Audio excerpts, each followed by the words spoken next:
Lisbeth, der er sagsbehandler mere. Det er en, der hedder Jenny. Og han er her ikke i dag, så jeg er nødt til at give dig en tid i morgen. Det kan jeg ikke vente på. Det er du nødt til. Men det kan jeg ikke. Ja, det er her.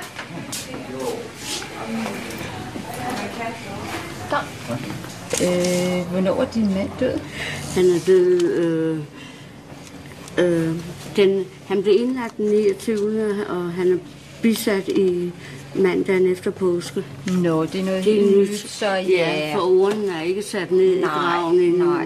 Men du vil gerne have en tid hos De vil meget gerne hurtigt have en tid med hensyn til, hvordan du forholder mig med det. Jeg ser lige, hvornår hun har en tid. Jamen, jeg har krav på at få mine penge. Vi er i øjeblikket ved at finde dine papirer, ved at finde ud af, hvad det er sket, og så finder vi ud af, hvordan det var ledet. Jeg skal have 1400 den første. Og dem har du ikke fået? Nej. Nej, vi er ved at undersøge det i øjeblikket. Jeg går og samler skøjet op på gaden. Ja, det er jo ikke så smart. Vi er ved at undersøge det, og så... Nu er jeg heldig, jeg kunne låne. Ja, det er jo godt nok, der er gode venner. Ja, ikke? I hvert fald ikke herfra. Nej, det kan jeg så kun beklage, du ikke synes, vi er. Men jeg står i sådan en lidt dum situation, fordi jeg har ikke nogen kontanter, og jeg har ikke fået noget at spise i 2 dage. Altså, jeg kan jo give dig noget overlevelseshjælp, men det bliver noget, vi kræver tilbage. Ja, selvfølgelig. Og vi trækker, ikke? Jeg får min pension, ikke? Ja, godt.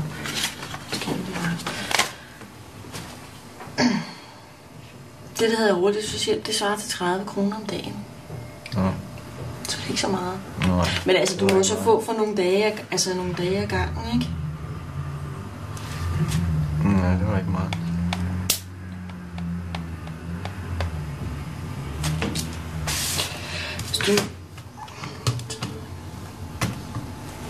Hvis du nu starter med at få for en uge i dag, indtil næste mandag, til 210 kroner. Så hun skal have den her, ikke? Ja, hun skulle have der den 30, ikke? Ja, og så får hun 500 der, fordi det får hun så for 2 dage mere, så får hun så for en uge, ikke? Ja. 15., 22. og så 28. Det er også det, der står på regnskabspladen. Ja, så det passer. Så hun har fået sin pension. Med mindre den ikke. Ja, med mindre den ikke er set. Nu har jeg undersøgt det for dig. Du fik penge den 30. ikke? Onsdagen lige før påske. Der fik du 500 kroner i din bankkonto. Ja, det kan godt være rigtigt. Ja, men det drejer sig om den første. Den første? Der plejer jeg at få 1400 udbetalt. Der plejer du at få 1400. Hvad er det for skema, du skal få? Og jeg har ikke fået så meget som min 500. Udover de 500 kroner, altså. Jamen, hvad var det? Jamen, hvor langt strækker 500 kroner fra? Når jeg står og skal flytte. Det vil I ikke engang hjælpe med. Men I kan godt hjælpe de fremarbejder, der kommer.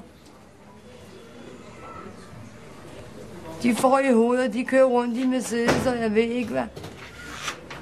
Jeg har ikke engang råd til at købe en cykel. Men det er fordi, at Jimmy har sendt halvdelen af din bolig, din husleje til boligselskabet, jo. Ja, så må jeg ikke selv kunne klare det. Ja, den har han sendt jo for dig af din pension. Ja, men derfor skal jeg have 1400 det der så er problemet, det vil sige, så er der kun 2100 kroner tilbage af din pension, jo. Ja, men jeg vil gerne have de 2100 udbetalt. Så har Jimmy administreret sig løbet, får 530. Niks. Jo, han har. Det går jeg ikke med til. Jamen, det er I blevet enige om, kan jeg se. Nej, det er noget, han er blevet enig med sig selv om. Nej. Ikke med mig. Så du får penge igen den 8. i 4. Det vil sige på fredag. Ja, der får jeg 400 kroner. Der får du 400, ja. Og hvad kan du få for det? Goddag, Poul. Det er Jimmy op fra Socialcenteret. Har du tid at sludre et øjeblik? Ja, selvfølgelig. Godt. Godt, det hvorfor skulle jeg kunne... Hej. Godt. Hej. Hvorfor skulle jeg have noget ud i det? Hvordan går det? Stille og roligt. Ja, vi har jo haft foretaget en totalrengøring af din lejlighed her. Det er til mere. Ja, og det trænger til det. Ja. Mildest talt. Men du må forstå, at det vi nu har gjort i den her omgang, rengjort lejligheden, fået nogle møbler ind, og vi har hjulpet dig. Vi har strukket os vidt. Vi vil gerne hjælpe dig, så du kan bevare din egen bolig. Ja, så fint. Men det kræver, at du selv gør en indsats. Det gør det altså. Ja. Du må forstå, at vi er nødt til at have nogle klare og faste aftaler om, hvornår vi mødes, hvornår hjemmehjælpen kommer, og at du lever op til de aftaler. For ellers kan du ikke blive boende her. Nej, det forstår jeg sgu godt. Der står rengøringsmidler derude af helvede til. Det. Ja. Vælter rundt med dem. Hvad fanden hjælper det?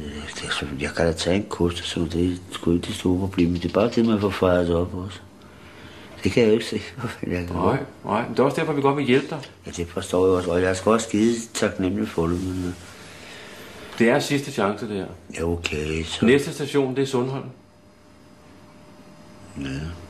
Eller hvad du ellers skal finde ud af. Ja. Gå på gaden. Ja. Måske må vi flytte dig ind på et kollegieværelse. Nej.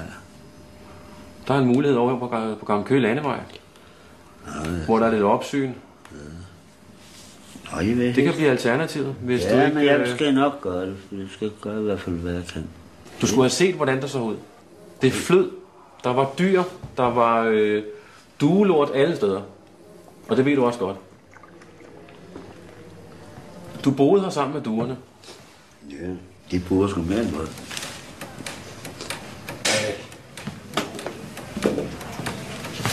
Jeps. Nå, hvad er der inde? Socialt center. Ja, lige et øjeblik. Hej Sonja. Hej. Nu skal du se, jeg har talt med boligselskabet derinde. Ja. Og de vil godt udbetale pengene til dig, fordi jeg har jo sendt en fuld husleje. Ja. Ikke? Så du får det her brev med. Ja. Og du kan bare komme derind, sagde de. Det gør ikke noget, pengene ikke er indgået. Skal jeg derind? Du skal ind i boligselskabet, for jeg har jo sendt din husleje. Jeg har jo sendt din husleje. Jeg ligger i seng i 2 dage, fordi jeg har forstået med foden, og før har jeg brækket den anden ben, og nu har jeg forstået den. Ja. Fordi hvis jeg skal give dig pengene herfra, så skal du vente til 1. maj. Til 1. maj? Ja. Men derfor kan du godt gå ind og få dem derinde. Det er fordi, vi sender huslejen i god tid. Jeg har engang til bussen. Jeg får ikke penge før på onsdag. Nej. Men du fik penge i fredags. Jamen, dem har jeg brugt. Ja, det var faktisk ikke til at skyde igennem. Nå ja, men hvad fanden. Man må jo tage det som det er, ikke? Altså, det er jo noget kedeligt noget i øjeblikket. For jeg kan se, hvis jeg skal have kortet på, der skal 2 op for at hente damen ned, for at jeg kan vide, om jeg har... Nå, du skal først have pengene på onsdag i stedet, for jeg har regnet med, at de skulle være der i morgen kl. 2, ikke? Så står jeg der med flætningerne i postkassen, har ikke en båret 5. Hvad gør man så? Ja, det er stadig. Hvordan går med benet?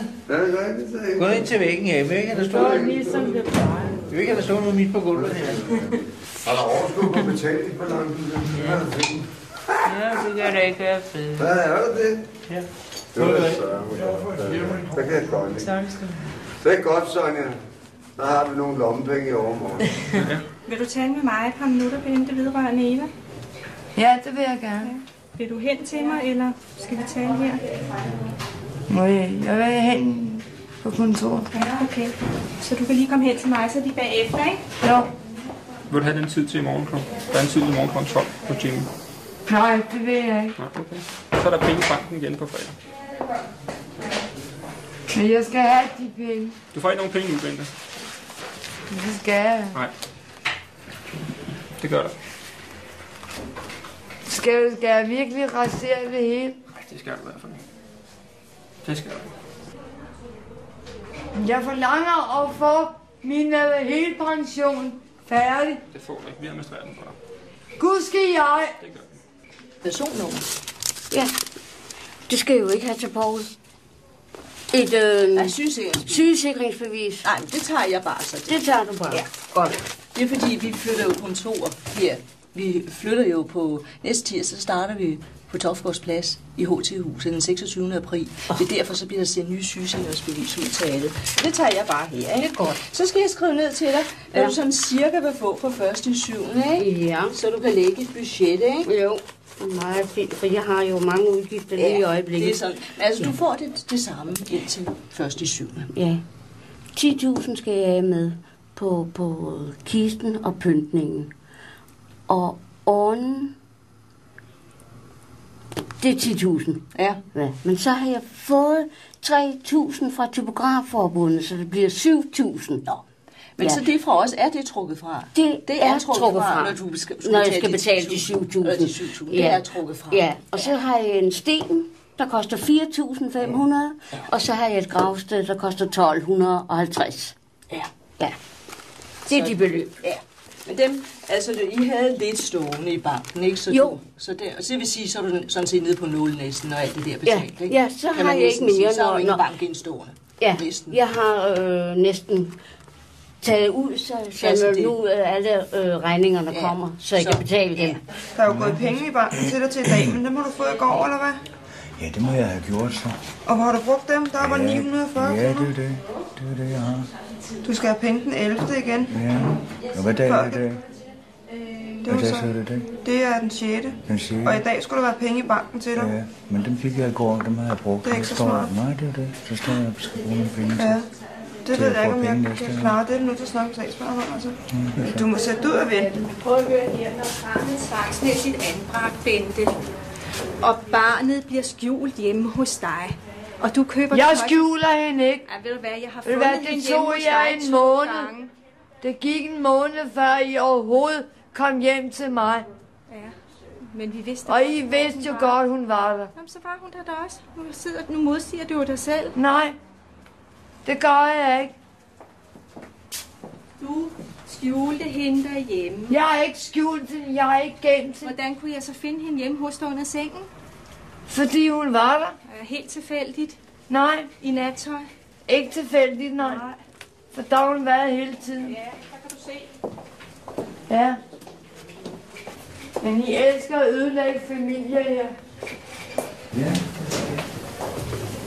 Jeg snakker med Kira, den sagsbehandler. Hun siger, du er informeret om, at du ikke kan få noget hjælp. Du må vente net til din pension går ind den 11. Det er på mandag. Ja. Det ved du også godt, jo. Du får en gang om ugen, ikke? Ja, jo. Ja, det er det. Ja. Ja, det er så du kan ikke få noget i dag? Nej. Fordi du har fået dine penge i dag? Ja, det tænker jeg også nok. Ja, man kan jo altid forsøge, og ikke om man hele kunne det, så man står i sådan en akut situation uden penge. Og man så sulter vi til på mandag. Det er i orden. Der skulle ligge en pensionsmeddelelse. Hallo? Den vi lukker lige der. Vi lukker lige der. Ja. Bente. Ja. Du skal lige... jeg skal ja, vi skal lige lukke døren. Du skal ikke stå og hive i mig. Vi skal lige lukke døren. Fordi så bliver jeg hisse. Flytter du dig selv, eller skal jeg flytte dig?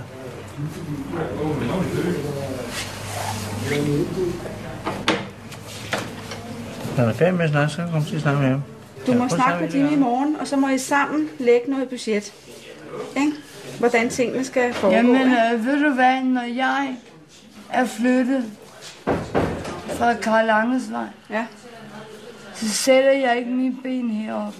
Nej, men det kan jeg sådan fordi jeg kommer ikke til at høre til her med. Nej, men det er jo så heller ikke meningen, du skal komme her med, jeg hvis du bor et hører andet til, sted, Bente. hvor Utilia var. Ja. Vi bliver så slået sammen til et kontor. Så. Jamen, jeg forlanger at få en anden sagsbehandler. Det er heller ikke umuligt, du får det. Vi bliver en masse forskellige mennesker. Så du sætte i papirbænde, vi skal se at slutte af. Du skal bare tie stille. Nej, vi skal også slukke på et eller andet tidspunkt. Men jeg skal da have mine ting med mig. Ja, men det er så sikkert, så skal du samle dem. Det er det eneste bevis, jeg har. Hvad jeg får. Ja. Og det får jeg ikke. Det beløb, som jeg har krav på. Husk du brillerne. Kommer du i morgen? Jeg kommer kl. 12, du. Ja. Godt. Farvel. Vi siger det. Er det godt? Ja, skal vi hjælpe ned i elevatoren?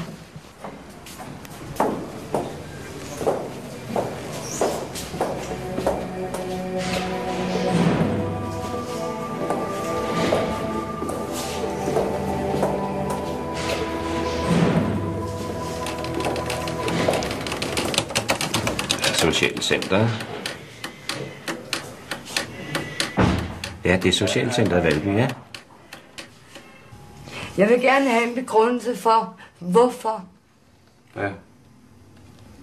Okay. Og hvorfor I jagter mig. Lad os lige prøve at tænke til en gang. Du møder i går og kan ikke forstå, at du ikke får de penge, som du havde regnet med. Nej. Det vil sige, at du har glemt den aftale, vi lavede i slutningen af marts måned, der var gældende for april måned. Den har du glemt. På trods af, at vi gentog den 3-4 gange. Ved du hvad, jeg har ikke glemt det. Nej. Hvorfor Men undrer det dig så, fordi at du ikke får flere penge? det er uretfærdigt. Det er uretfærdigt? Ja. Du har et vist beløb til rådighed, ikke også? Og det er vi delt op i nogle passende rater. Ja, 2100. Ja, 2100, ja. Og de blev delt op med 500 kroner udbetalt, og så 4 gange 400. Det giver 2100. Restbeløbet var sendt til boligselskabet, så I kunne få jeres nye lejlighed. Det var den aftale, vi indgik. Ja, og jeg betalte de der 2.800. Ja. Som du har måske ikke sendt lige nu. Jo. Dem har boligselskabet også fået. Nå. Ja. Og Hvordan kan det så undre dig, at der ikke er flere penge til rådighed? Fordi jeg fik at vide i går, Finn, at, at der var 1.600 kroner. Plus de 500, det er 2100. Nej, minus, Men du kommer op, fordi du ikke kan forstå, at du ikke får mere. Så har du glemt den aftale, vi havde. Nej, men jeg har ikke lyst til at være... Jeg fik at vide, at jeg var under administration. Men det er jo noget helt andet. Det vil sige, at du har ikke lyst til det. Men så havde du ikke glemt aftalen. Nej. Nå. Det vidste jeg godt. Okay, men så kan det ikke undre, at der ikke er flere penge. Jamen, det er jo lige det, jeg sidder og siger til dig. At jeg vil ikke have, at jeg skal komme for at tække og bede om at få det, jeg har krav på at få. Bente, du får, hvad du har krav på at få. Men Nej, pengene bliver udbetalt på en sådan måde, at de kommer dig bedst. Nej, fordi det kommer de nemlig ikke mig bedst. Det har de gjort igennem fordi mange jeg offrede 1.400 kroner næsten på min datter, fordi hun stak af. Ja, nu ruder du begreberne sammen, ikke også? Nej. Jo, du gør. Det var Bente, derfor, det er ikke kom noget op. nyt. Det er ikke noget nyt. Nu har du hørt begrebet administration. Det er ikke noget nyt. Du har været under administration de sidste mange år. Ja, hvorfor? Hvorfor? Det skulle du lære at fortælle mig i stedet for. Nej, Du ved nu vil godt, jeg høre at det du fra ikke dig. har formået at administrere din økonomi på betryggende vis. Det har du ikke kunnet. Hvorfor? Du kom rendende i tide og utide. Hvorfor? Pengene er brugt på alt muligt halløj. Ja, Hvorfor? det skal jeg da ikke svare på. Hvorfor er det det? Det ved du det er jo dit godt. liv. Jeg skal da I ikke tage ansvar for bærer dit liv. til mig, fordi jeg har været narkoman. Vi bærer Det er ikke det, af. I ser ned på mig på. Nej. Og så skal jeg straffes. Vi ser ikke ned på dig, Bente, på nogen måder. Det gør vi ikke. Nej. Vi prøver på at hjælpe dig på bedste vis. Men vi kan ikke bære dig på hænder og fødder. Det kræver, at du selv gør en indsats. Hjælpe mig. Ja. Vi prøver på at Hvornår hjælpe dig. har I hjulpet os? Det har vi gjort gennem mange år. Har du oplevet noget? I har begge to modtaget en eller anden form for overførselsindkomst igennem mange år. For dit vedkommende er der blevet bistandshjælp, for dit vedkommende er der blevet førtidspension. Og vi har hjulpet jer på bedste vis. Ikke også? Jeg vil ikke snakke mere om den sag færdig. Nu snakker vi om nu her og frem. Ja. Nu skal I flytte. I har fået en ny lejlighed. Ja, og der får vi heller ikke noget hjælp. I får den hjælp, som I kan få i forhold til de cirkulære og paragrafer, som vi nu har i den situation. Det har jeg også fortalt dig. Inden I fik lejligheden, forklarer jeg, du skal ikke forvente, at du får flyttehjælp overhovedet. Jeg snakker kun for Bentes sag. Du modtager bistandshjælp og skal snakke med en anden sagsbehandler dernede. Men for din del af sagen, der siger jeg, at du får ikke flyttehjælp. Du opfylder ikke betingelserne for flyttehjælp. Hvorfor gør jeg? Hvad har jeg gjort, siden jeg ikke skal have hjælp til at flytte mine møbler? Eller det, jeg har? Jeg har en sofa, 2 stole og et bord. Fordi vi anbefaler ikke den flytning. Af mange årsager. Af flere årsager. Må jeg godt høre de årsager? Det må du godt. I har en bolig, som opfylder de krav, en bolig skal gøre i dag. Nå. Hvad for en bolig? Den på Karl Andersvej. Med koldt vand, utæt. Jeg har konstant underlivsbetændelse. Jeg er altid syg. Og så kalder du det en ordentlig lejlighed. Ja. Uden varmt vand. Den opfylder de betingelser, som Loftet, det er ved at falde ned. Jamen, så må I da gå til boligselskabet og sige, at det skal rettes op på det. Men jeg skal slet ikke bo der med. Nå, nej. Men det er så dit valg. Så det er ikke mit problem mere. Nej, men det er bestemt heller ikke mit. I får en ny lejlighed. Lad os starte op på en frisk. Gerne for min skyld. Okay, Vi starter nu på en skal jeg frisk. fortælle den ting. Og hvad indebærer det at starte på en frisk? Ja, det indebærer, at jeg får et køleskab. Jeg får et gulvtæp. Jeg får nogle lamper. Som for du det har fået jeg hjælp ikke. til så mange andre gange før. Nej, det har jeg nemlig ikke. Jo, du har. For det meste af det jeg har derhjemme, det har jeg selv købt og betalt. Ja. Og jeg har fået af min søster Ja. og min mor og far. Så det er løgn. Hvorfor vil du søge til en barnevogn? Du må ikke lade hende sidde der. Du skal holde hende på hendes ryg. De har smadret min barnevogn igen, derude. Hvem har smadret den? Jeg ved det ikke. Du ved det ikke. Hvordan er den smadret? Ja, den kører fra side til side igen derovre. Ja. Jeg har lige fået den lavet. Jeg har lige fået den lavet. Du har lige fået den lavet en gang. Du må få en tid. Ja. For jeg har en klient på nu, ikke? Jeg har en kl. 11, og så går jeg. Jeg har skiftet sagsbehandler 4 gange på 3 måneder. Ja, mindst, ja. Plus at I har taget min pension fra mig jo, ikke? Lige pludselig, jeg har haft den i 1,5 år, og så den lige pludselig blev taget. Og jeg går i dag og har ikke kongens mønt. Jeg ved ikke, om du har læst min sag. Jeg vil håbe, du har, for jeg kan næsten ikke overkomme og skal fremlægge dit liv igen for 4. gang på 3 måneder. Men Linda, jeg har selvfølgelig læst lidt, ikke? Også for lige at vide, hvad der sker lige nu, ikke? Barn også, ja. Ja, du har Kevin, som er kommet hjem for nylig. Men jeg ved ikke, efter I har taget min pension fra mig, der er det hele gået i kaos. Ja, det er nævnt, at der nedkendt din pension. Ja, og jeg har den herfra og fik forskud, ikke? I 1,5 år. Ja, og så ankede du afgørelsen, og den blev fastholdt. Ja, og så altså den blev afslaget, ja. Og så overgik du til kontanthjælp i november, oktober, november, det omkring, ikke også? Jo. Men jeg havde sådan håbet også, men jeg kan forstå, at du har læst lidt, fordi det var der ikke nogen af de andre sagsbehandlere, jeg har været hos, der har vel.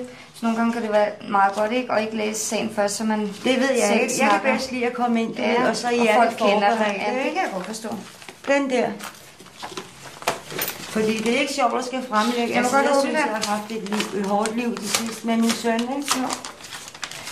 Men der har jeg så lige en anden ting samtidig. Hvad, når nu i sådan et tilfælde, du ved, min søn kom hjem den 15. december, helt uventet, ikke? Ja. Og i de 3 måneder har jeg jo brugt min telefon meget ved at ringe til det offentlige. Altså samtaler til jer, og til de forskellige andre installationer og sådan noget, ikke? Og det har resulteret i, at jeg har fået en regning på 1.500 kroner. Og jeg aner simpelthen ikke, hvordan jeg skal få den klaret. Så det er jo ikke noget, vi normalt nej, men det er det offentlige, jeg har ringet til. Og du ved, der er tit, så må du lige vente, så sidder du med røret i et kvarter, og den tæller, og hvem skal betale, det skal jeg. Jeg er sgu så forvirret i øjeblikket på grund af alle de sagsbehandlere, jeg har været igennem her, ikke? Og nu flytter huset snart, og så nu får du en ny igen, ikke? Og nu får jeg en ny. Skal vi så have en ny igen? Ej, det måske ikke. Jeg ved ikke, det kan jeg jo ikke sige lige nu, vel? Så en anden ting, det er, når man har fået sin pension i 1,5 år, ikke? Og så den lige pludselig bliver taget væk fra en igen, ikke? Hører man så noget fra jer af sig selv, eller skal jeg selv stadigvæk blive ved med at skrive omkring, til Dansk Ankenævn? Til den danske sociale ankestyrelse? Har den ikke været helt deroppe, hvor den kan? Så kan du egentlig ikke gå længere. Altså, den er nået til sidste instans. Der er jo ikke nogen klagevejledning helt deroppe i systemet. Så skal du ind og søge en pension igen, og så skal vi hele historien forfra. Kan vi starte fra det så? Det vil jeg gerne have, vi gør. Vi laver en aftale nu om, at du får dine penge udbetalt på en anden måde. Jamen, så for maj måned laver vi en ny aftale. Ja. Så får du 3 gange om måneden. Det bliver delt over 3 gange, i stedet for 1 gang om ugen. Den første, den 10. og den 20. Den første får du et stort beløb, for der skal I betale husleje, og hvad der ellers er af faste udgifter. Jamen, det vil jeg gerne gå med til. Det er i orden. Så prøver vi det. Og det kører vi videre med i 3 måneder. Og så kan vi snakke sammen, når de 3 måneder er gået. For det bliver med at være under administration. Det er jeg slet ikke behøvet. Nej, men så prøver vi den måde her i stedet for. Ikke også? Og så kan vi snakke sammen, så kan du så fortælle mig, om det er en god ordning, eller om vi skal lave om på det igen. Men det kræver så, at du kommer og fortæller mig, at jeg lægger kortene på bordet, og siger, at det her, det passer mig. Jeg lægger kortene på bordet. Godt. Det gør jeg hver gang. Godt. Så prøv at se lidt positivt på det. Skal vi ikke aftale det? Jo, men hvordan skulle jeg kunne se positivt på det før nu? Ja, men så siger vi også fra nu af. Starter vi forfra på en frisk, I får en ny lejlighed, og så kører vi videre derfra. Ja. Ikke også? Angående telefon, det skal jeg nok selv. Det ordner du selv? Okay. Så kan du få den åbnet igen. Ja. Godt. Det aftaler vi med.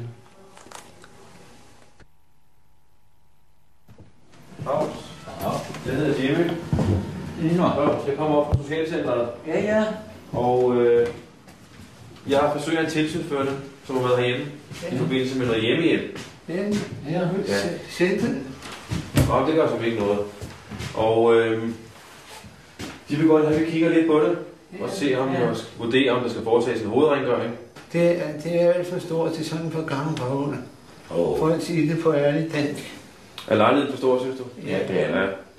I kan ikke rigtig holde det nede? Den er svær at holde. Nej, det er jo sådan set så at sige det hele ærligt. Det er kun mig, der er i bevægelse. Ja, okay. Og jeg kan altså ikke magte fyringer og alt det andet her. Nej, det kan også være svært. Der skal tage. Jeg skulle blive for gammel til at kan løbe. Ja, I er begge to folkepensionister, ikke også? Ja. Nej, ikke endnu. Nej, ikke ham.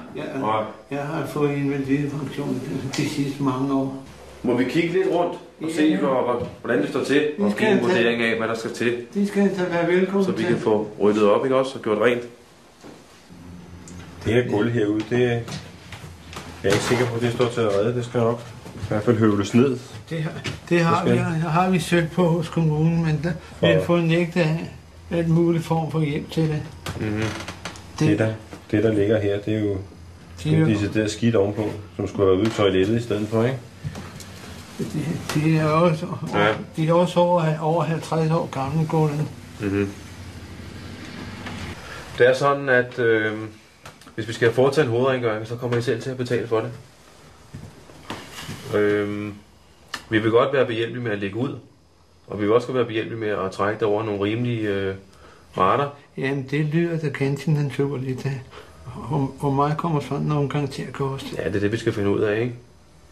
Det er blandt andet derfor, Torben er med, for at give et bud på det. Og give en vurdering. Ja, det er det, ja.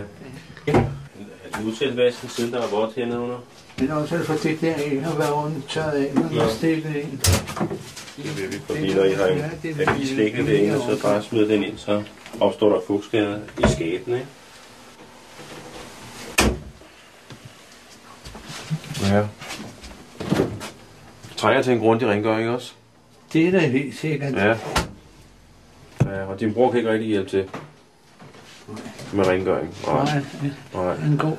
Han går for at sige, det er god til. Ja, okay. Men sidder du nede det meste af dagen, eller hvad? Nej. Jeg går lidt frem og tilbage. Ja, her indenfor? Ja. Ikke udenfor? Det er svært.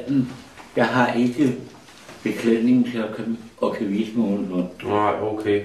Men kan du bevæge dig rundt ellers derude? Det kunne jeg godt gøre. Ja. Har du gangproblemer sådan i det hele taget? Ja. Præcis. Det drejer sig om, det er balancenerven. Det er balancenerven? Okay. Ja. Må jeg spørge dig, hvad du vejer? Ja, det ved han ikke. Det er mange år siden, han er der. Ja. Der kom et nyt flag ud ved at overgive mig sidste gang, han var på væggen. Aha, ja. Okay. Ja. 1506, ja, det er en børnesag, ikke? Ja, jeg stiller det op til familieafsnittet. Lige tak, ikke?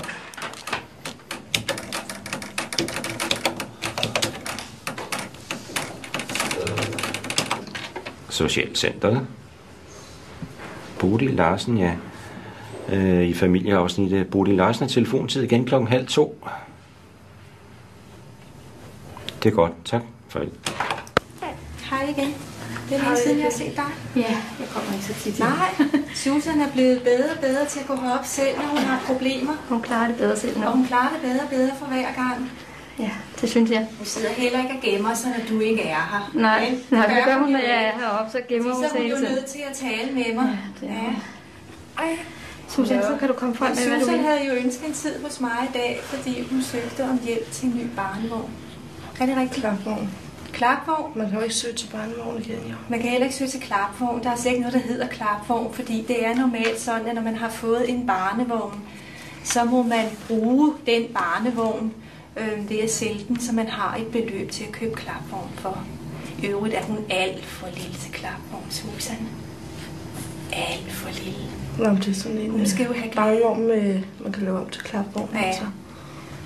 Men det er jo så ikke en klapvogn, vel? Så er det sådan en, man kan lave om, ikke? Jeg var helt nervøs for, at du nu ville have hende ned i en klapvogn, når hun kun er 2,5 måneder gammel, men det er ikke det, du mener. Nej, okay. Som I ved, så har jeg jo været på Bispebjerg i dag. Det ved vi ikke, nej. Ved I ikke det? Nej, du har glemt at fortælle det. Nej, jeg skulle efter du havde været derude, skulle jeg derud til møde.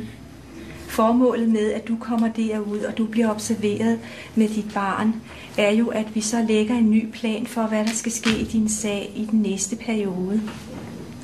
Og der var du så derude sidste uge, og så har jeg været til møde for at høre dels, hvordan det er gået, for at drøfte, hvad de har observeret, hvad sundhedsplejersken har observeret, hvad jeg kan fortælle om dig, og hvad hjemmehuseren og hjemmevejlederen. Der er også mange mennesker. Men det har vi taget en diskussion om nu, for at se, hvad der så skal ske fremover. Og det havde jeg så egentlig tænkt mig, at jeg ville komme over og drøfte mere, ligesom sidste gang jeg var på Bispebjerg, sammen med Jutta de Plads for PSU. Men der var jo nogle gode ting, og der var også lidt ting, vi er nødt til at drøfte igennem. Ja. Og nogle af de ting, vi er nødt til at drøfte igennem, det er blandt andet din økonomi. Fordi det viser sig jo så, at du nok har noget mere gæld, end du har oplyst til mig. Og jeg ved godt, at I gerne vil forsøge at ordne det selv. Men i sidste ende, så bliver det jo et problem, hvis Susan skal bruge alle sine børnefamilieydelser til gammel gæld. Så det er vi nødt til at snakke lidt om. Hvad kan vi gøre i den her sag? Ikke? Lad os få kortene lidt på bordet. Sid ned. Ja, jeg har været oppe hos min læge i dag, hos hende Alice der. Og det som sagt er en læge, I har givet mig. Ja, og fordi den forrige læge ikke vil have dig mere. Ja, og hende der har jeg sådan set også problemer med. Hun vil ikke hjælpe mig med medicin i dag, jeg var oppe ved hende. For jeg har haft en smadret dårlig weekend. Jeg har sovet nede i min kælder, jeg har smækket mig ud af min lejlighed. Så har jeg ligget og sovet nede i kælderen. Og der er jeg altså så er jeg blevet smadret syg af det. Men hvad er det for noget medicin, du skal have, som hun ikke vil give dig? Ja, det er mange forskellige slags. Ja. Det er blodtryksmedicin og sådan noget. Men hvorfor vil hun ikke give dig det, tror du? Jeg ved det ikke. Jeg har problemer med alle de læger. Jeg kan ikke blive ved med at rende og få en ny læge. Så skal jeg betale 100 kroner for det hver evig eneste gang. Ja. Men siden alle lægerne siger nej, tror du så ikke, at det er fordi, at du ikke skal have den medicin? Nej, det tror jeg ikke. For det er... Altså, et menneske, der er sygt, skal fanden gale med at have medicin. Jeg har pissesyge nyrer. Skal jeg ikke have medicin til dem? Og jeg er pissesyg oven i hovedet psykisk. Det ved I også godt. Det kan I se på min rapport. Mm-hmm. Og jeg har også lige været indlagt på grund af min psykiske sygdom og mine nerver. Det kan jeg ikke få medicin til. Men jeg kan godt få medicin til mine nyrer. Hvorfor kan jeg ikke få medicin til mit psykiske liv, jeg har, som alle vi andre har? Ja. Det vil jeg gerne have. I ringer op til Alice og siger, hvorfor I ikke kan hjælpe Johnny med noget medicin, så han kan få det godt. Og jeg er lige begyndt at gå i skole hos min læge, og det er jeg bange for, at jeg ikke kan gennemføre. Og det er hos Dr. Freitag? Ja. Jeg er begyndt at gå i skole hos ham. Det er der, du stadigvæk får metadon? Hos ham, ikke også? Jo. Ja. Og det har jeg ikke fået hele weekenden. Det har du ikke fået hele weekenden? Nej. Det er første gang, jeg har prøvet det i mange år. Hvorfor har du ikke fået det i weekenden? Fordi jeg har været smadret fuld, og så er jeg ikke kommet på apoteket. Nå, på den måde. Og det er jeg altså ikke prøvet før. Ja, det er der noget nyt omkring faderskabssagen? Vi venter på politiet, fordi jeg synes, jeg har forklaret hende, hun er nok nødt til at fortælle mulighederne, hvem der kan være far til hende. For ellers kunne hun ikke få nogen børnepenge overhovedet. Det har hun fået at vide. Det har du fået at vide. Ja, men det skal bare... De skal ikke oplyse nogen adresse. Nej, men det gør de da heller ikke, Susan. Jamen, Susan har ikke adressen. Nej. Men hun kan jo godt navnene, det er jo det vigtigste. Nå, men adressen på mig. Det gør de heller ikke. Nå, man kan blive anonym. Altså, din adresse kan blive anonym. Den må de slet ikke give, det der. Ja, det er de så nervøs for, det ved jeg godt. Det må de ikke, Susan, så det skal du ikke bange for, at han skal opsøge dig igen. Men Ja, tak. Vi har en lås med til dig. Ja. Ikke også? Men du kommer selv til at betale for den. Ja. Det gør du. Vi ligger ud. Ja. Og så trækker vi dem fra din pensionsudbetaling den 1. i 6. Jamen, jeg får hver torsdag. Ja, men vi fratrækker dem fra den udbetaling for juni måned. Ja. Ikke også? Jo. Vil du gerne skrive et eller andet sted, at I skal ringe op til hende der? Til din læge? Ja, for det nytter ikke noget, at vi siger til din læge, at du skal have det medicin. Det har vi jo slet ikke forstand på. Det er jo din læge, der skal afgøre det. Jeg ved jo heroppe, hvordan jeg får det, hvis jeg ikke får medicin. Ja, men så går det helt af pommens til. Og jeg har mange andre problemer. Jeg har masser af bøder liggende derhjemme. Ja. På grund af, at de ikke vil hjælpe mig. Så jeg skal ud og købe medicin. Ja. Du kan komme igen på onsdag? Ja. Klokken 10? Ja. Jeg kan ikke få det skrevet ned. Det kan du godt, jo.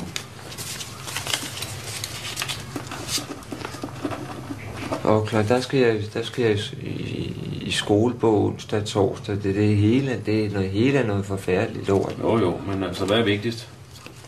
Jamen, jeg vidste, det ville gå i stykker for mig, det der med den skole, og jeg har ventet på det. Det meste af vinteren har jeg ventet på at kunne komme ind på den skole, og jeg har betalt for det også. Hvad tid? Jamen, jeg er for dårlig til det. Jeg må ringe til Freitag og sige, at jeg må droppe det simpelthen. Prøv at snakke mere om det. Ja, men det kan jeg desværre ikke, for jeg har smidt hans telefonnummer væk med alle de papirer, der er også røg. Ja. Prøv at ringe til det busselskab, hvor hans taske ligger der. Ja, Hittegårdskontoret. Hvis jeg havde penge til det. H.T. Hittegårdskontoret. Og en buskort er også røget, det. Ja, men du er nødt til at arbejde på at se, om det dukker op, ikke? Jamen, jeg skal jo bruge nogle penge for at overhovedet kunne ringe og komme med nogle steder hen med en bus. Ja. Jeg har intet som helst. Alt er væk. Og jeg har ikke spist noget. Jeg har ligget nede i den kælder. Hvornår får du penge igen? På torsdag? Ja, jeg har ligget nede i den kælder de sidste 2 dage. Og jeg har ikke spist. Det er også lidt dårligt her. Okay. Min mor i Jylland, hun kan ikke hjælpe mig. Sådan noget. Vi må tage en ting ad gangen, og så må vi slutte om det på onsdag. Der er ingen anden for. Jeg rekvirerer en låse med til dig. Ja. Ikke også? Og så gå hjem og vente på ham. Og så snakker vi om det andet på onsdag. Klokken 10. Kan jeg ikke få lidt at klare mig for indtil da? En 100 kroneseddel eller sådan noget. Jeg har ikke fået en pind at spise. Ikke en pind har jeg fået. Jeg er enormt dårlig af det. Når du kommer på onsdag, onsdag, så skal jeg sørge for, at der ligger en check til dig. På et par 100. Jamen, så får jeg jo dagen efter, så er det jo lige meget. Det er jo nu og her, jeg er smadret sulten, når jeg ligger nede i en kælder. Og jeg øver i hele kroppen. Jeg har ikke spist, jeg er totalt afkræftet. Vi kan ikke skrive nogen check ud til dig i dag. Det kan vi ikke. Du må klare dig til på onsdag. Det kan jeg ikke. Nej. Der er masser af andre problemer, samtidig med alt det, jeg har smidt væk. Jeg kommer til at erstatte en masse ting med alt det, jeg har smidt væk. Du skal købe nyt, mener du? Ja. Ja. Ja. Men sådan er det, ikke? Altså, når man mister noget. Det er også derfor, jeg bliver bedre, fordi det er det eneste sted, jeg kan komme og få hjælp, det her. Og I har aldrig nogensinde hjulpet mig med noget. Aldrig. Jeg kender flere, der får den store pension, og jeg har kraftedeme meget mere syg end dem. Og den skide pension, jeg får her, der går i helvedes til med den pension. Ja. Jeg ved sgu godt, at altså den pension, det er en erstatning for tabt arbejdsfortjeneste. Fordi jeg er syg, kunne jeg arbejde, så kunne jeg tjene det dobbelte af den pension. En almindelig arbejder har noget med 12.000 hver 14. dag, endda med mindste løn. Og den skide pension, den er ikke en skid værd. De skide 4.000 kroner, det er ikke til en skid. Det er hverken til tøj, strømper, undertøj eller noget som helst. Jeg kan slet ikke klare det for de penge der. Altså, du får 5.500, ikke også? Og så betaler vi din husleje på 2200. Ja, og så skal jeg også betale de 12.000 for at komme ind i den lejlighed. Ja. Det får alle andre betalt, men det skulle jeg betale. Du får 7.700 om måneden, ikke? Nej, det gør jeg i hvert fald ikke. Jeg får noget med 4.000 eller sådan noget. Med huslejen får du 7.700. Det gør du. Jeg får 1.300 om ugen. Regn lige derud. Det er, så det er ikke noget med 7.000. Du får 5.500. Ja, det er ikke noget med 7. Plus din husleje, det der er betaler forskel vi jo på 5 og 7. Vi betaler din husleje jo. Det glemmer du. På 2.200.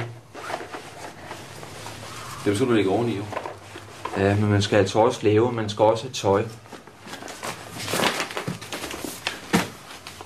Kom igen på onsdag kl. 10. Jeg synes, det er en dårlig måde, I hjælper mig på. Ja, men du møder op her uden tid, og du kommer med... Altså, hvis jeg mødte dig på gaden, og du ikke har fået en skid at æde, så havde jeg sgu givet dig noget. Ja, var du tørstig efter et glas vand, så havde jeg givet dig et glas vand. Jo. I Jesu navn. Sådan. Det er godt, Johnny. Ja. Onsdag kl. 10. Du kan ikke engang give din medborger et glas vand, hvis han tørster. Hvad er det for noget? Selvfølgelig kan jeg det, men det er ikke det, det drejer sig om. Det er ikke det, det drejer sig om. Hvad er det så? Jeg er pisse sulten og ligger nede i en kælder, ikke får noget at æde 3-4 dage, mand. Og så kan I ikke engang hjælpe mig, når jeg er så langt nede i lortet, mand. Vi vil godt hjælpe dig. Nå, så tager jeg hjælp mig. Kom, det har jeg sagt til på onsdag. Hvad fanden, det hjælper mig sgu da hverken her nu, eller i morgen, eller i overmorgen. Jeg rekvirerer en låsesmed til dig, ikke også? Ja, får jeg noget at æde af det, mand. Du kan få en spisebillet. Hvor helt til? Ind til Lyrskovsgade. Så skal du få et måltid mad derinde. Ja, det skal jeg have. Okay, men det får du. Hvis du sætter ud vinterværelset, så kommer du med spisebillet. I Jesu navn. Jeg vil håbe, det kommer frem i hele Danmark, det der. Hvordan de behandler folk heroppe. Og sådan har de været for mig over altid. I alle de år, jeg er kommet herop, har de været sådan over for mig. Jeg kan blive meget voldsom, men... Det ved du godt, at det dropper du, det der. Nå, så er det også, for jeg får min medicin op og den forbandede læge. Det kan jeg ikke sørge for. Nå. Men du ved godt, hvad der sker.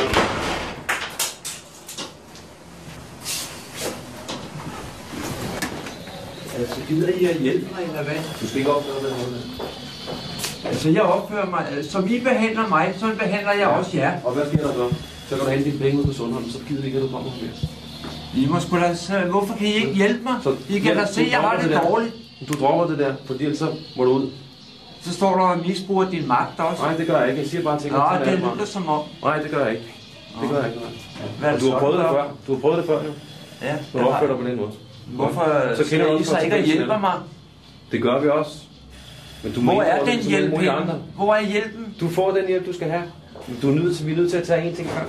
Ja, men det er 20 spørgsmål til professoren, det her. Det vil ikke stoppe det, synes du? Jo, vi stopper det. Er godt. Det gør vi. Og du får din kommer billet. Den låsesmed så også? Ja, du går hjem og vente på ham. Jeg ringer til ham lige om et øjeblik.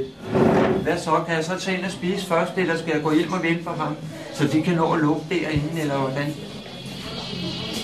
Det er lige nøjagtigt det samme, som jeg lige sidder og fortalte. Jeg har altid haft et djævligt forhold. Det er det eneste, de vil, det er kugle ind ned. Du kan få noget kirkegårdsjord lige i fjesen, altså. Det er dem, der kuler os ned. Og noget af det, vi nu skal have iværksat allerførst, det er sådan en handleplan omkring Susans økonomi, som flyder totalt. Ja. Så hun er blevet gældsaneret på et tidspunkt, fordi jeg synes, det var uhensigtsmæssigt, at hun havde så stor gæld, når hun skulle have barnet. Ja. Men hun havde jo skjult utrolig meget gæld, som hun har fået. Ofte fordi, at hun skriver under, når hun har diverse samlever, så skriver hun under på hvad som helst. Hun kan ikke læse det, men de kan få hende til at skrive under. Så hun hæfter nu for et fjernsyn og en video og indskud i tidligere bolig og kæmpe telefonregning, og der så viser, der er bare så meget gæld. Og det er så noget, det vi skal prøve at få ryddet op i. Fordi det, der sker, det er jo, at alle de penge, hun får i forbindelse med børnefamilieydelse og børnechecken og des lignende børnebidrag, at dem går hun og bruger af på forhånd. Og så skal det jo så gå til gammel gæld, og det må hun se at finde ud af. Fordi tingene til barnet skal jo være der først og fremmest. Hvor lang tid kan vi blive ved med at klare det der? Altså, det er der jo nok ikke nogen, der sådan helt kan give et bud på endnu. Men hun kan nogle ting, man ikke har troet, hun kunne, og det er på det følelsesmæssige plan, hun vil give barnet noget. Og der siger de jo samstemmende ude på Bispebjerg, både psykologen Maria og også distriktsjordmoren derude, at det kan hun. Og det kan sådan et barn profitere i resten af sit liv. Det er ikke sikkert, at hun skal være hjemme altid, men at hun har fået den kontakt med sin mor, Det er ubetaleligt. Hvad kan jeg hjælpe dig med? Jo, jeg har fået ude ved skranken, fik jeg godt nok afslag, ikke? Ja. Men nu skal du se her. Det var tandbehandling, ikke? Jo, og jeg er altså påbegyndt den, fordi at det var akut. Ja. Jeg har 3 gange haft tandbyld, ikke? Og så sendte min læge mig altså til tandbyld, ikke? Ja. Og det betaler jeg altså selv, ikke? Fordi at jeg skulle jo søge tandkonsulent, ikke? Men det kunne jeg jo ikke vente på, når det var akut. Nej. Men så den her overprotese, den har jeg haft i 28 år, ikke? Og den er altså knækket, den er jo limet. Ja. Så jeg skulle søge om en protese, ikke? Ja. I overmunden, så betaler jeg altså selv det der. Hvad betaler du selv? De der, jeg er begyndt, ikke? Jeg betaler 1.000 om måneden. Fordi jeg begyndte jo uden tandlægekonsulent. Men nok skal du betale mere end de 3 gange 1.000, du har betalt nu på det tandbehandling?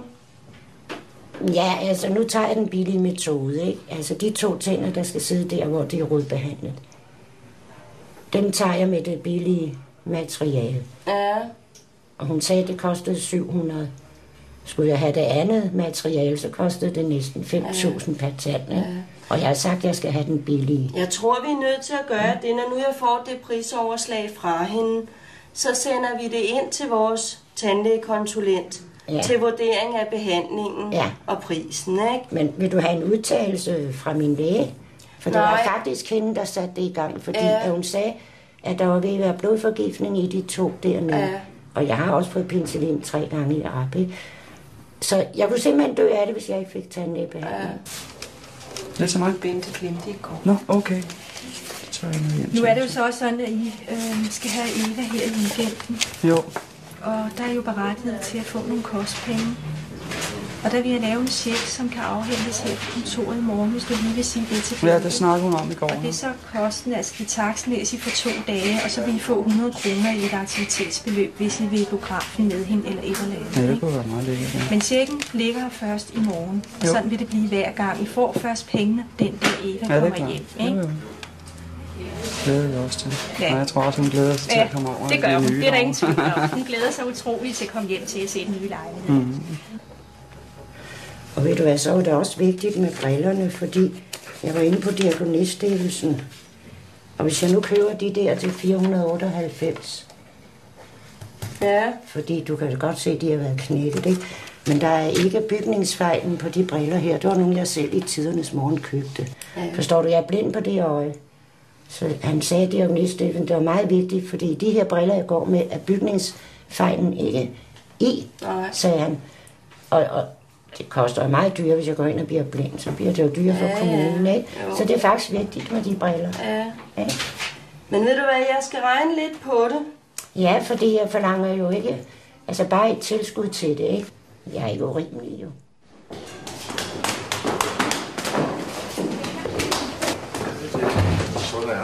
Tag ekstra med op. Tag hellere et par ekstra med op. Ja, nu så meget. Hvorfor vil du ikke have nogle flere med? Nå, okay. To får lige med forsøge med jer. Tak. Hvad bringer I? Jeg er oppe i dag. Køb.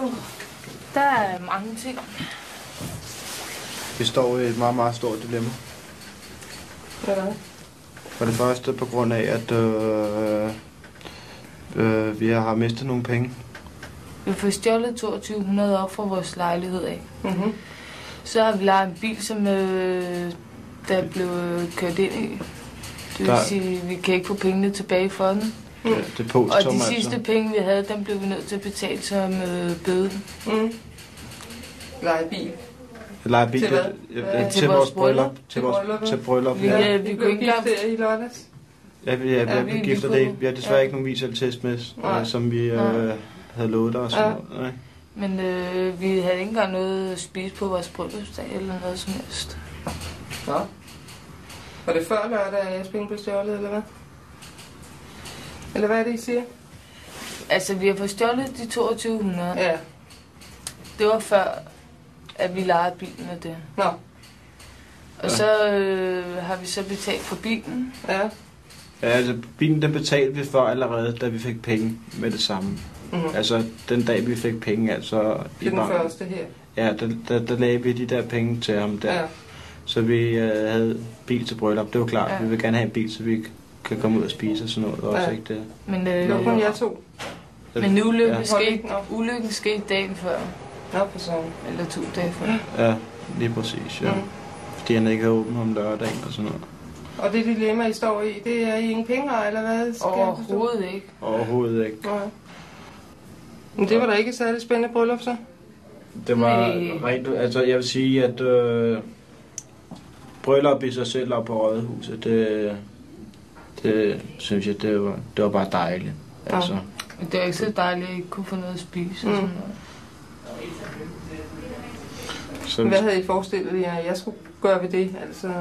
Det hvis I mener, det er sket som et tyveri eller noget, så må I jo også anmelde det til politiet, ikke? Jamen, det kan vi, ved du hvad, det kan vi ikke gøre noget ved. Vi kan ikke gøre noget ved det. Altså, vi kan ikke forestille os, hvad der skal ske. Men hvorfor? Vi kommer herop for 2200 liggende i lejligheden. Hvorfor hæver I ikke lidt af gangen? Det er fordi, at vi har fået en gas- og elregning. Vi skulle ned og betale en gas- og elregning? Ja, og så som vi ikke kan betale nu. Ja. Som vi ikke kan betale nu. Og det er mærkeligt nok, fordi at, der lå flere penge, men det var kun nogle af pengene, der blev stjålet. Ja, det lyder. Lå de sammen der? Ja. Penge? Ja. Det lå sammen med huslejepengene, så det passer lige præcis med, at jeg lige kunne gå ned og betale husleje. Ja. Men så måtte vi gå ned og hæve, så vi kunne betale huslejen selvfølgelig. I kan ikke få noget ekstraordinært, for det må vi simpelthen ikke mere.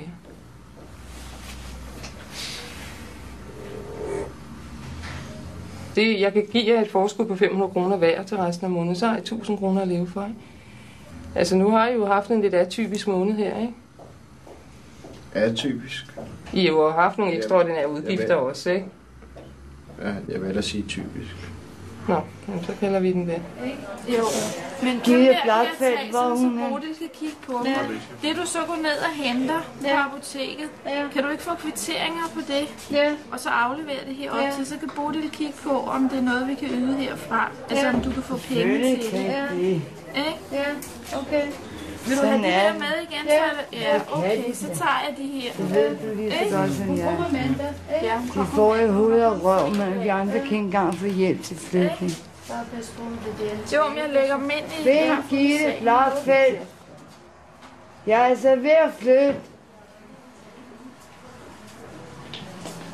Det er de. Tak skal du have. Hej, hej. God weekend.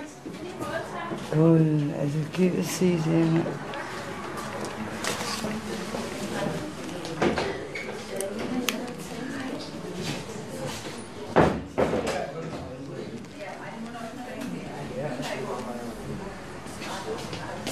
Ved du, Bente, Gitte er her ikke, hun er til møde. Hun kommer først omkring 12:30, så det ved jeg ikke, om du vil... Ved du hvad, jeg har en flyttevogn derhjemme, ja, det ved jeg. Og den skal vi selv betale. Fordi I hovedet heroppe kan ikke hjælpe os. Men jeg kan godt hjælpe sådan en krav som hende der. Ja, men... Jamen hvad? Skal du have penge til flytningen, jeg skal have 100 kroner til aktiviteter. På grund af, at min datter kommer hjem. Ja, nu kan jeg ikke. Det er min lillebror. Jeg kan ikke få... Der er ikke blevet lagt penge, 100 kroner til side til aktiviteter. Eva kommer hjem i dag. Ja, så er vi her igen, Johnny. Ja, jeg tog ud på hospitalet, da jeg gik herop fra... Og fik snakket med en, der hedder Schmidt. Ja, en læge derude? Ja, jeg har også fået en recept på noget meleri. Ja, han ringede også til mig og fortalte, at du var derude. Nå, det kan jeg ikke huske, for jeg har været der flere gange på en dag, hvor jeg skulle vente, og der var mange folk, og det var slemt at vente derude. Jeg var der flere gange på en dag. Vi fik afbestilt din låsesmed. Ja, fordi min mor havde en nøgle. Hun var kommet hjem fra Jylland. Din mor var kommet hjem? Aha. Men alligevel har jeg ødelagt døren. Vi har samtidig fået at vide, at du i søndags har henvendt dig ind i den sociale døgnmagt. Ja, der er meget, ja. Og de har rekvireret en låsesmed i søndags. Ja, og så smed jeg mig ud en gang til her forleden dag. En gang til? Ja. Jeg glemte at slå den nederste lås fra. Derfor det kan... Men altså, dem inden for døgnmagten, det var dem, der åbnede min dør. Ja, det er en låsesmed. Ja, der var ikke nogen i weekenden, der havde åbnet. Og politiet, der sagde til mig, at den går helt af. Jeg har lovet dig en check på 200 kroner i dag. Ja. Og den får du selvfølgelig. Ja. Og den bliver udleveret til dig. Ja. Om et øjeblik. Ja. Så må du så klare dig for dem, til du får penge næste gang. Men det gør du allerede i morgen jo. Ja. Og dem skal du så klare dig for til næste gang, der kommer udtale. Det er så næste torsdag. Ja. Det er du med på? Jo. Og så må du bestille en tid, hvis vi skal snakke sammen igen. Ja. Ja. Det er som du plejer, ikke? Jo, jo. Det er godt, Jørgen. Ja. Farvel igen. Farvel. Kommer der så en notis med en af dagene eller sådan noget, eller lige pludselig? Jeg skal nok ringe efter en... Nej, eller en det bliver en sneker, ikke også? Ja. Og du hører fra ham. Ja. Og der kommer en check om et øjeblik til dig. Ja. Godt.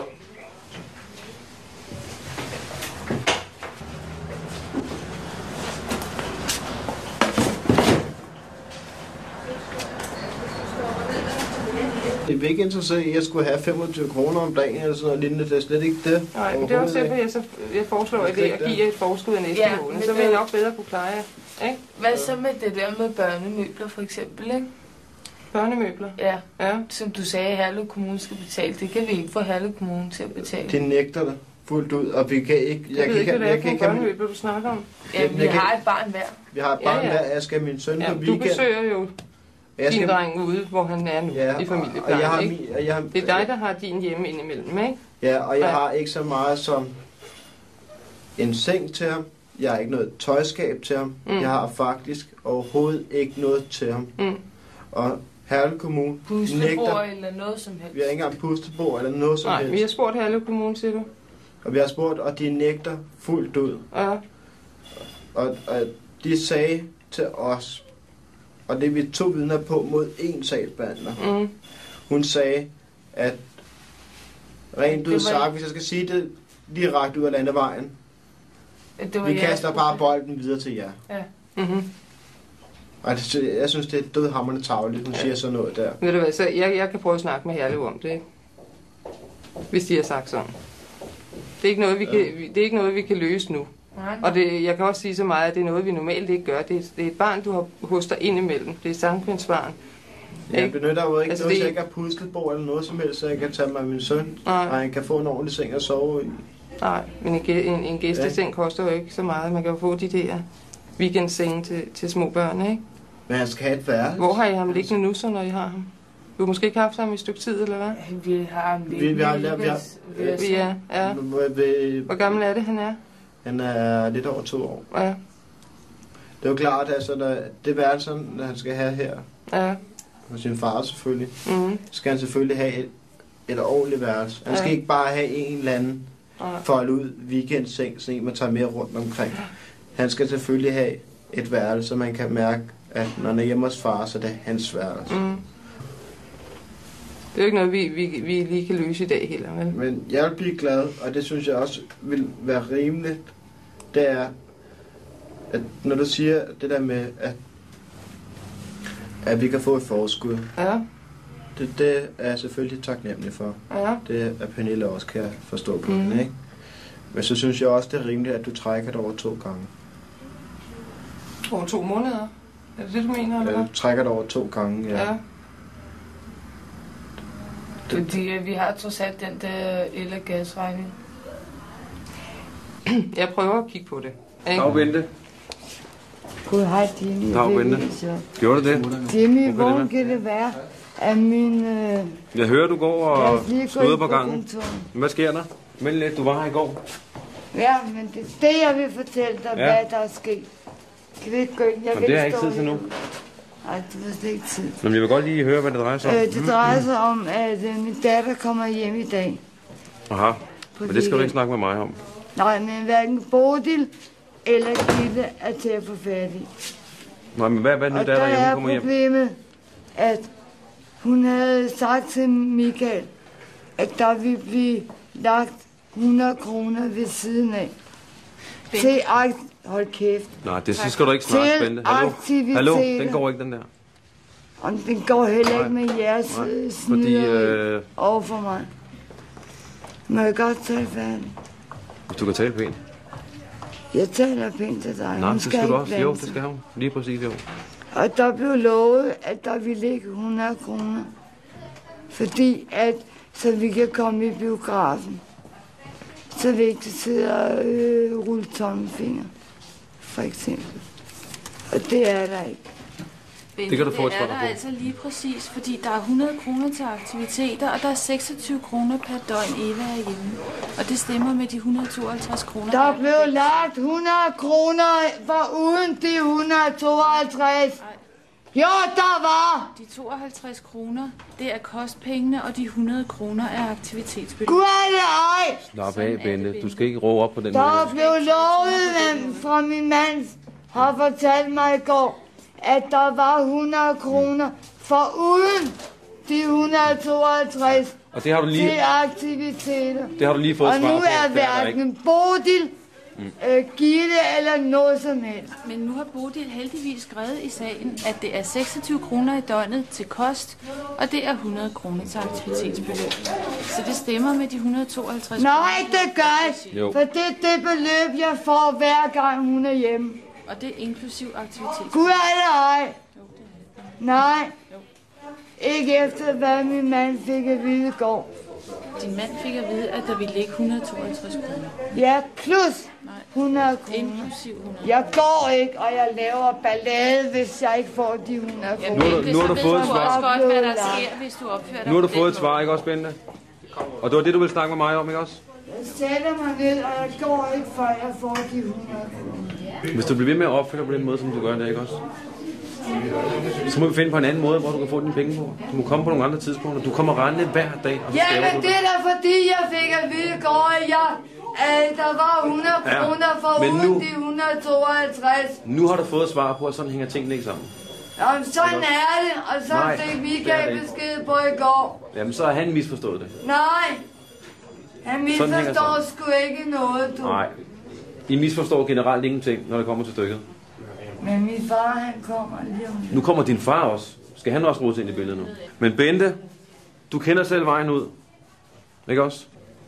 Og derfor så beder vi dig om at gå. Den er ikke videre. Thor, Bente vil godt føles ud. Hun kan ikke selv finde vejen. Skal du gå en lille tur, Bente? Kan du ikke hjælpe med at finde noget? Jo. Jeg kan hive. Nej, det gør jeg ikke. Jeg kan godt gå. Ja, fint. Så går